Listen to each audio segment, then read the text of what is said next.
N24 লাইভলৈ সকলোকে স্বাগতম জনাইছোঁ। এই মুহূৰ্তত দিবলৈ হৈছে এটা ডাঙৰ খবৰটো হৈছে হোজাই জিলাৰ লামডিং আৰক্ষী চকীৰ অন্তৰ্গত পশ্চিম লামডিঙত হোজাই চাইল্ড লাইনৰ এক অভিযান।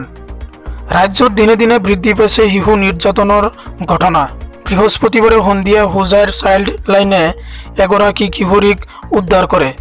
জানিব পৰা মতে অভিভাৱকহীন কিশোৰীগৰাকী পশ্চিম লামডিঙৰ এগৰাকী পৰিয়ালে বিগত 2-3 বছৰ ধৰি লালন পালন কৰিছিল।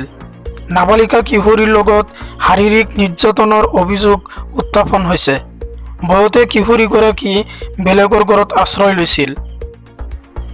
পিছে লামডিঙৰ কেইজনমান সমাজকৰ্মী আৰু লামডিঙৰ আৰক্ষীৰ সহযোগত হোজাই চাইল্ড লাইনে কিশোৰীগৰাকীক উদ্ধাৰ কৰিবলৈ সক্ষম হয়।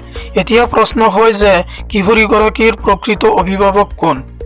কিয় বেলেগে লালন পালন কৰিছিল?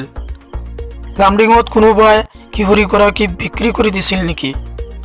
কথা হ'ল যে লামডিং আৰক্ষীৰ প্ৰশাসনে দোষীক উপযুক্ত শাস্তি দিব পাৰিবনে? সময়ত সেয়া এক লক্ষণীয় হ'ব। গতিকে চাওক আমাৰ আজিৰ এই প্ৰতিবেদন। অত্যাচাৰ কৰিছে, যাৰ ফলত ছোৱালীজনীয়ে ভয় খাই তেওঁ ঘৰৰ পৰা ভয়তে পলাই গৈ অন্য ঘৰ মানুহত আশ্ৰয় লয়। সেই আশ্ৰয় লৈ থকা মানুহবোৰৰ সহযোগত আৰু লামডিং আৰক্ষীৰ সহযোগত আমি ছোৱালীগৰাকীক উদ্ধাৰ কৰিবলৈ সক্ষম হওঁ।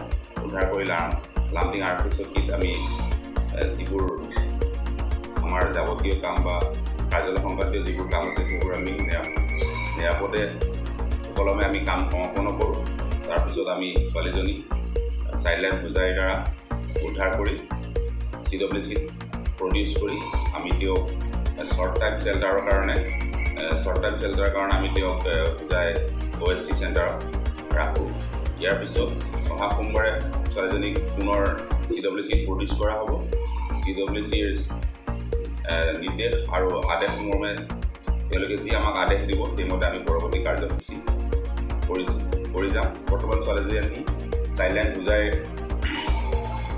তত্বাৱধানত অতি সুৰক্ষিতভাৱে আছে। গতিকে পৰৱৰ্তী কাৰ্যসূচী CWCৰ দ্বাৰা নিৰ্ধাৰিত আদেশ মৰ্মে আমি কৰি যাম। ধন্যবাদ।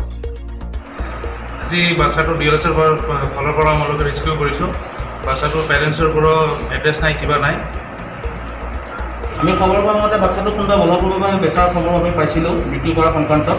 সেইমৰ্মে আমি যি লামডিং থানাৰ আৰক্ষীৰ সহায়ত চাইল্ডলাইনৰ ফালৰ পৰা DLSৰ ফালৰ পৰা তেখেতৰ সহায়তো আমি বাচ্চাটো উদ্ধাৰ কৰিবলৈ সক্ষম হৈছোঁ। এতিয়া আপোনালোকে ক'ত লৈ যাব? আমি বাচ্চাটো CWCলৈ লৈ যাম। তাৰ অৰ্ডাৰ মতে আমি নেক্সট পৰ্যায়ৰ কামখিনি আমি আৰম্ভ কৰিম।